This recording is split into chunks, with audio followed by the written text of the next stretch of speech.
Kali ini kita fokus membahas strategi dan solusi. Dari berbagai potensi sumber daya yang kita miliki di negara kita, kita punya sawah sekitar 9,7 hektar ya, luas lahan. Kita punya lahan daratan sekitar 156 juta hektar. Kita punya luas wilayah Sumatera, Pulau Jawa, Kalimantan, Papua, Sulawesi, Bali, Aceh. Ini kita sekitar 1,9 juta kilometer persegi. Wilayah yang luas, wilayah yang punya sumber kekayaan yang melimpah. Ya sekalipun kalau dibandingkan dengan Rusia kita jauh, karena Rusia itu punya 17 juta kilometer persegi. Amerika itu punya sekitar 8, sekian juta kilometer persegi. Cina itu juga sekitar 8 juta, sekian juta kilometer persegi. India ini punya luas wilayah sekitar 3, sekian juta. Australia juga sama, punya luas wilayah yang sekitar 8 juta kilometer persegi lebih. Nah, akan tetapi adalah kenapa kita bahas Indonesia dengan 1,9 juta kilometer persegi ini termasuk negara yang besar, termasuk negara yang luas. Satu, karena Indonesia adalah negara dengan penduduk Islam terbesar. Sekitar 286 juta penduduk Indonesia, ini 85%-nya. Berarti kan sekitar 240 sampai 250 juta itu adalah penduduk muslim. Ini adalah penduduk muslim terbesar di dunia. Terus yang kedua adalah Indonesia ini punya paling banyak sumber daya alam. Indonesia terkenal dengan rangkaian Zamrud Khatulistiwa. Ini adalah sebuah negara agraris, negara pertanian yang subur, yaitu negara agraris yang punya potensi pertanian yang luar biasa. Nah, tetapi negara yang punya potensi sumber daya alam, punya potensi sumber daya tambang, punya potensi sumber daya yang ada di lautan, ini juga sangat luar biasa. Nah, bahkan kekayaan yang ada di negara kita ini mungkin sekalipun di negara-negara besar seperti Rusia, China, terus Australia, Amerika, ini belum tentu kekayaan mereka ini mampu melampaui dari jumlah potensi kekayaan yang ada di negara kita dalam sisi kuantitas ya, dari kuantitas dari jumlah kekayaan alam tersebut. Seperti yang sudah kita singgung di diskusi kita sebelumnya, bahwa kita punya emas, kita punya boksit, kita punya batu bara, kita punya sawit, kita punya nikel, kita punya tambang, yaitu tambang tembaga, kita punya perak, ya. Nah, dan masih banyak lagi potensi sumber daya yang ada. Bahkan kita punya sumber pariwisata yang sangat luar biasa, baik itu dikelola oleh pemerintah pusat, baik itu yang dikelola oleh pemerintah daerah, baik itu yang dikelola secara mandiri oleh masyarakat, ini sangat banyak. Akan tetapi, dengan kondisi dan realita diskusi kita sebelumnya, bahwa sumber APBN itu masih 70% dari sumber pendapatan pajak, kan ini yang sangat ironis. Maka, kita lakukan kajian solutif. Kita lakukan kajian solusi yang strategis, yang sekarang ini sudah dilakukan oleh pemerintah Pak Prabowo. Yang merupakan upaya melanjutkan program-program dasar dan pondasi dasar yang sebelumnya sudah diciptakan atau sudah diregulasikan oleh Pak Jokowi. Akan tetapi semuanya belum tuntas, semua belum bisa berjalan secara komprehensif karena berbagai kondisi dan kendala, yaitu banyak birokrasi, banyak para pejabat yang bermental korup, yang membuat revolusi mental itu redup di tangan pejabat yang korup, yang membuat potensi hasta cita ini juga akan redup di tangan para pejabat yang korup. Maka ini perlu dilakukan satu kajian, dan kita juga sebagai rakyat wajib melakukan analisis dan tekanan kepada para pejabat untuk kritis mengawasi, mengevaluasi, bukan hanya diam diberikan laporan dalam sisi wacana, lalu kita menerima begitu saja, tetapi kita juga punya hak bersuara, kita juga punya hak untuk melakukan penilaian, kita juga punya hak untuk melihat progresnya itu signifikan atau tidak. Kita juga punya hak untuk melakukan kajian secara transparan dan akuntabel, meminta laporan, mencari informasi, karena kita adalah pemegang saham. Karena rakyat ini adalah pemegang saham negara. Karena negara itu ada, karena ada wilayah, ada rakyat, dan ada pemerintah yang mengelola. Artinya 3 instrumen ini harus ada. Salah satu nggak ada, bukan negara. Ada rakyat tanpa pemerintah, bukan negara. Ada pemerintah tanpa rakyat, bukan satu negara. Ada rakyat, ada pemerintah, nggak ada wilayah, berarti bukan satu negara, tapi gerombolan. Karena nggak ada kekuasaan. Nggak ada potensi yang bisa dikelola. Nah, sehingga 3 instrumen penting dalam sebuah negara ini harus berimbang. Pemerintah tidak bisa mengatakan bahwa ini adalah otoritas kami, ini adalah wilayah kinerja kami, nggak perlu kami laporkan, nggak perlu kami sampaikan kepada rakyat. Ya, harapan kita memang dilaporkan kepada rakyat secara transparan dan akuntabel, yaitu melalui perwakilan kita yang disebut dengan anggota parlemen. Akan tetapi faktanya terkadang kita juga malah dihadapkan pada satu kondisi, anggota parlemen itu sendiri malah menjadi tikus berdasi, sibuk mencari komisi dari berbagai instrumen dan kegiatan dia sebagai anggota legislasi, sibuk menjadi broker project, sibuk mencari tambahan dari lobi-lobi untuk menambah anggaran DAK untuk di setiap daerah. Nah, ini kan yang terjadi. Seperti yang baru tertangkap kan, Bupati dari Kalimantan yang sudah diisukan OTT, ternyata masih ikut rakernas di Nasdem. Tapi akhirnya sampai KPK juga dia hari ini kan. Ternyata 9 miliar dia dapat fee-nya, kan luar biasa. 8% dari nilai proyek berita yang kita baca kan. Itu kan bangsat semua. Nah, bangsat semacam itu banyak di negara kita. Itulah yang membuat potensi kebocoran APBN dari audit BPK yang di breakdown ke APBD itu tahun 2024 itu kan sekitar 22%. Bayangkan APBN yang 3.400 triliun, kalau potensi kebocorannya sampai 22%, berarti 600 triliun lebih. Sekian banyak dana, sekian banyak uang negara yang 70% bersumber dari pendapatan pajak, ya, itu ternyata dikorupsi oleh para oknum pejabat itu. Salah satu contohnya yang baru tertangkap.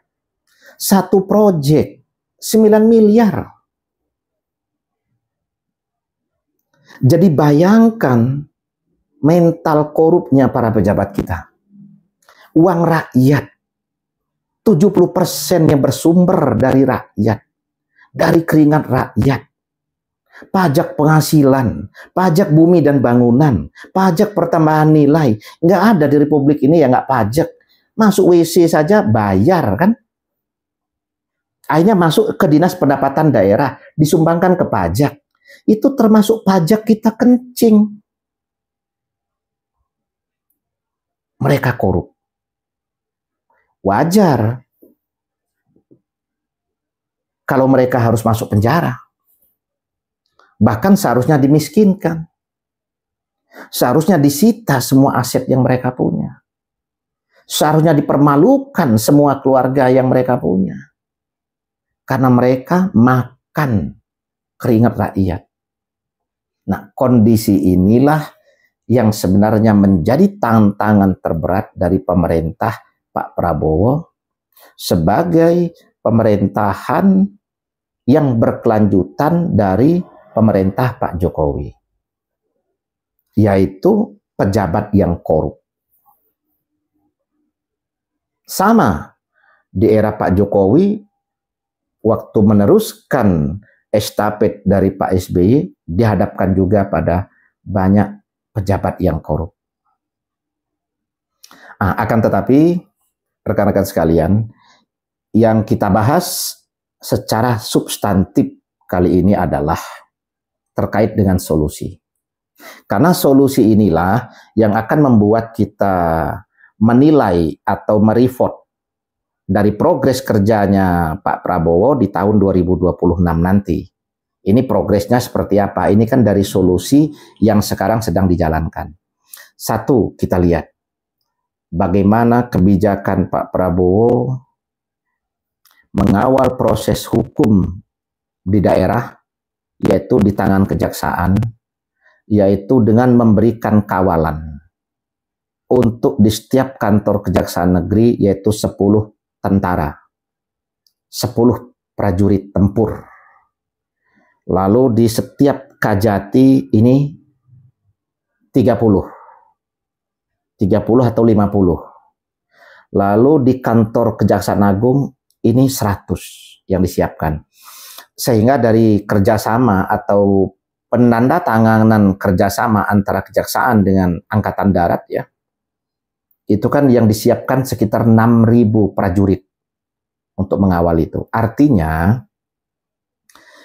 satu langkah ini yang diharapkan oleh Pak Prabowo adalah mampu mencegah potensi kebocoran dari audit BPK yang tahun 2024 yang sekitar 620 triliun tersebut, atau sekitar 22%. Artinya, kalau proses hukum ini berjalan secara komprehensif, proses hukum ini berjalan dengan baik, berpotensi mencegah kebocoran, misalnya menyelamatkan 50% saja.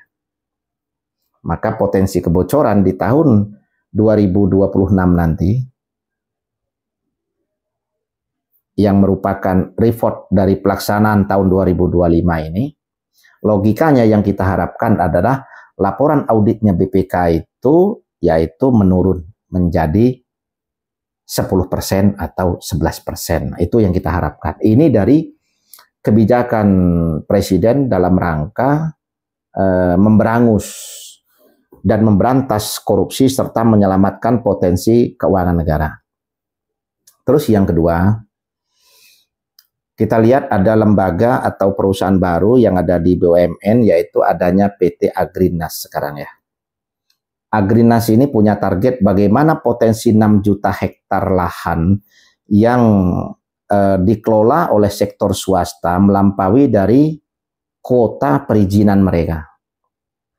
Jadi contoh misalnya perusahaan A izin HPL-nya 100.000 hektar, ternyata luas yang mereka kelola ini 120.000, berarti 20.000 ini kan ilegal. Nah, total yang semacam itu sekitar 6 juta hektar. Lah itulah yang sekarang dibuatkan dalam satu wadah korporat, yaitu PT Agrinas, yang dikelola oleh mantan prajurit ya, direkturnya. Nah, dan ini punya tugas bagaimana mampu mengamankan aset negara tersebut. Kalau dari potensi 6 juta hektar lahan sawit itu ya, kalau dalam 1 tahun ini mampu ini diambil alih misalnya 30%, berarti kan sekitar 2 juta hektar. Kan nggak mungkin dalam 1 tahun 6 juta hektar itu bisa diambil alih semua ya. Tapi kita bicara 30%. 30% berarti kan sekitar 2 juta hektar.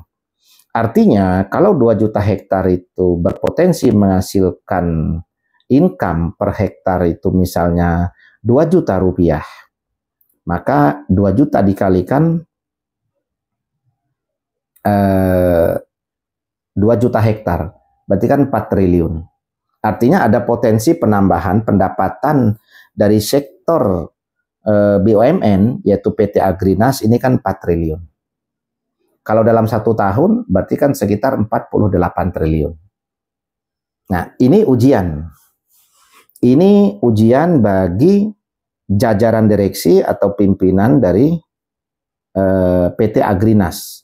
Dan ini kan digelontorkan modal kan sekitar 8 triliun dari APBN. Nah, itu yang pertama. Berarti yang kedua, yang pertama ada potensi menekan kebocoran yang kita harapkan itu paling tidak 50%. Dan yang kedua ada potensi pendapatan tambahan dari sektor di luar pajak yang harapan kita dari Agrinas itu ya berarti sekitar 30 sampai 40 triliun ya dalam 1 tahun. Nah, terus yang ketiga adalah dari pergantian jajaran pimpinan yang ada di Pertamina, maupun itu Pertamina Induk, maupun itu di Pertamina Patraniaga.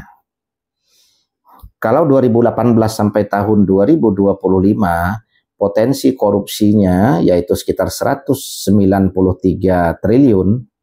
Nah, jadi kan kalau mampu diselamatkan atau ditekan dalam 1 tahun berjalan ini dengan perombakan jajaran pimpinan yang ada di Pertamina, termasuk di direktur utama Pertaminanya kan memang itu sudah direktur yang baru semenjak Pak Presiden Prabowo terpilih sebelum pelantikan.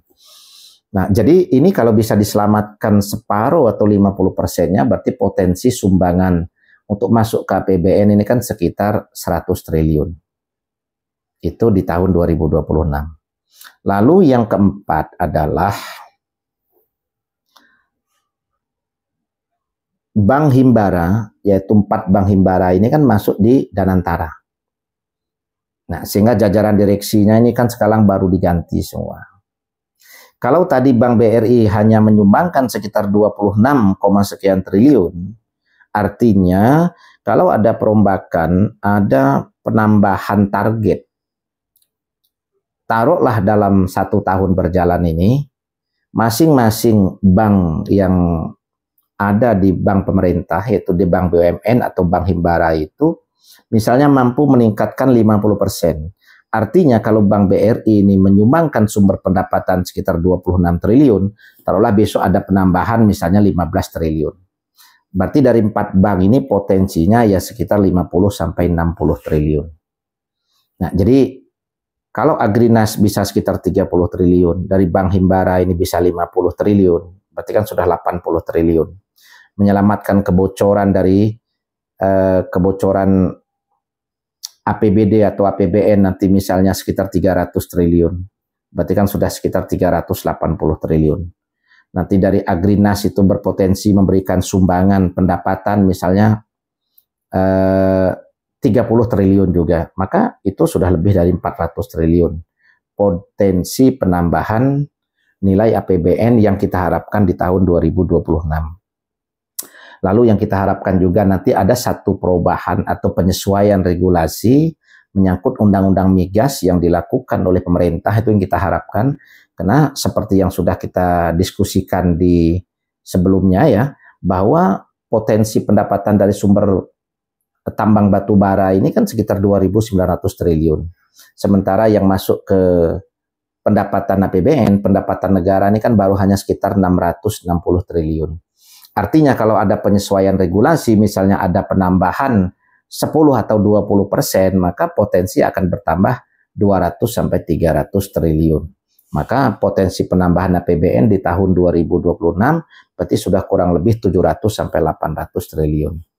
Artinya harapan kita nantinya di APBN tahun 2026 dengan sumber pendapatan pajak sekitar 2.300 triliun yang sekarang, lalu yang sumber dari pendapatan lain itu sekitar 1.200 sampai 1.300. Kalau ada penambahan 700 berarti kan sudah 1.900. Lalu ada PT Timah yang kemarin potensi kerugian negara sekitar 300 triliun. Sekarang direkturnya juga ini ditunjuk oleh Pak Prabowo, itu kan dari salah satu pensiunan kolonel, mantan hakim ya, mantan hakim militer. Maka harapan kita juga ada penambahan, apakah itu 50 sampai 60 triliun untuk 1 tahun dari potensi PT Timah yang ada. Artinya sudah bertambah lagi potensi sumber pendapatan negara sekitar 870 triliun. Maka sudah kurang lebih 2.100 triliun kurang sedikit. Lalu ada lagi upaya-upaya dari Presiden kita, yaitu dengan mengangkat Dirjen Bea Cukai itu dari Letnan Jenderal mantan anak buah Pak Prabowo di Kopassus atau di Sandi Mawar. Nah, ini sekarang menjadi Dirjen Bea Cukai. Nah, ini tentunya harapan kita nanti mampu untuk menyelamatkan kebocoran bea masuk, ya, yang selama ini sudah menjadi rahasia publik. Banyak pejabat kalau mendatangkan barang dari luar itu kan, ya nggak dikenakan biaya masuk ya, padahal itu statusnya kan impor. Nah, jadi ini potensi kebocoran itu misalnya mampu menyelamatkan 50 triliun saja. Berarti kan sudah 900 triliun lebih. Nah, dari berbagai langkah-langkah solutif yang dilakukan oleh Pak Prabowo sekarang ini, itu menjadi harapan kita supaya tahun 2026 APBN itu meningkat. Nilainya dari 3.600 triliun itu menjadi lebih dari 4.000 triliun. Harapan kita adalah paling tidak bertambah 800 triliun, maka menjadi 4.400. Kalau APBN kita 2026 itu nanti mencapai 4.400 triliun dengan potensi 55% dari sumber pendapatan pajak dan 45% lebih dari sumber pendapatan lain, ini sudah mendekati ideal.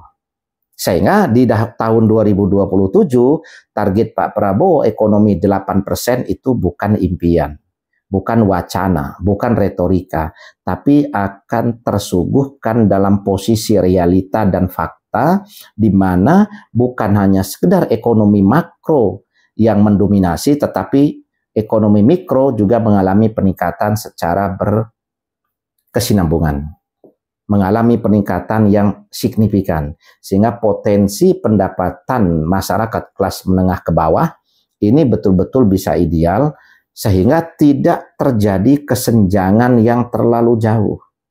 Karena kalau sekarang ini kita harus jujur, sekalipun ekonomi kita 5%, bahkan 5% lebih ya, tapi faktanya ini kan yang meningkat itu kan di sektor ekonomi makro. Realitanya, ya lihat aja masyarakat di desa. Kehidupan yang pas-pasan, kehidupan yang mengandalkan potensi penghasilan dari hasil tani yang tidak jelas, potensi kerja harian buruh yang tidak jelas. Ini kan masih sangat banyak dan belum ada peningkatan. Dan justru masih banyak sekarang ini potensi yang prosentasinya untuk menjadi pekerja migran. Nah, jadi ini adalah langkah-langkah solusi dari pemerintah Prabowo untuk mewujudkan hasta citanya. Nah, ini yang harus kita dukung.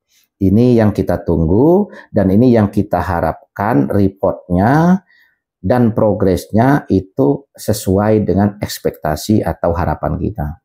Kalau ternyata di tahun 2026 ternyata APBN kita hanya masih sama, yaitu sekitar 3.600, 3.700. Berarti langkah-langkah solutif, langkah-langkah strategis yang saya sampaikan tadi, yang hitungan potensinya jelas, berarti itu belum berhasil atau tidak berhasil. Atau berhasil tapi tetap menguap. Nah, ini yang harus kita minta pertanggungjawabannya dengan pemerintah dari progress reportnya di tahun 2026 besok. Kita punya hak, rakyat punya saham, karena negara ini terdiri dari 3 instrumen, pemerintah sebagai pengelola, rakyat yang dikelola, dan aset atau wilayah yang ada, maka itu baru disebut dengan negara.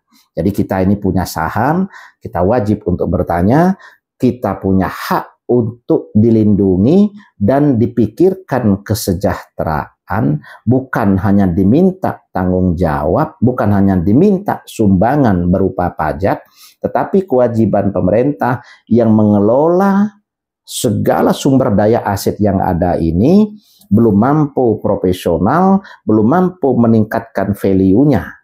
Nah, yang kita harapkan sekarang ini adalah pemerintah yang profesional, dengan instrumen birokrasinya yang profesional dan bersih dan berintegritas, sehingga mampu meningkatkan nilai atau value dari potensi segala sumber daya yang ada untuk menyeimbangkan dengan potensi pendapatan dari sumber pendapatan pajak.